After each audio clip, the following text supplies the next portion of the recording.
Uy, may bulaklak na itong ating katuray, guys.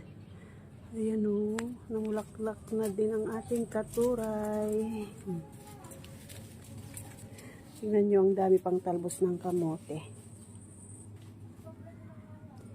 Pero hindi tayo kukuha ng talbos ng kamote, guys. Ala, nakakatuwa talaga, guys. Oh. Ang daming bulaklak. Kukuha tayo ng sili. Ayan, ang daming bunga. Tingnan nyo, guys. Oh. Ang daming bunga.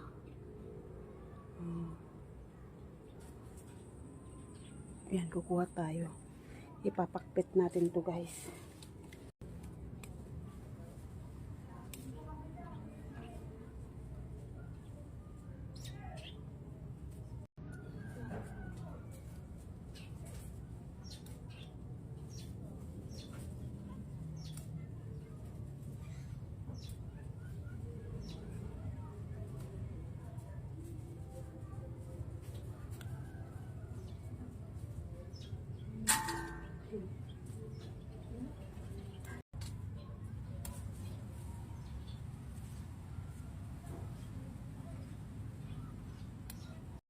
Ayan, guys, ang ating sili.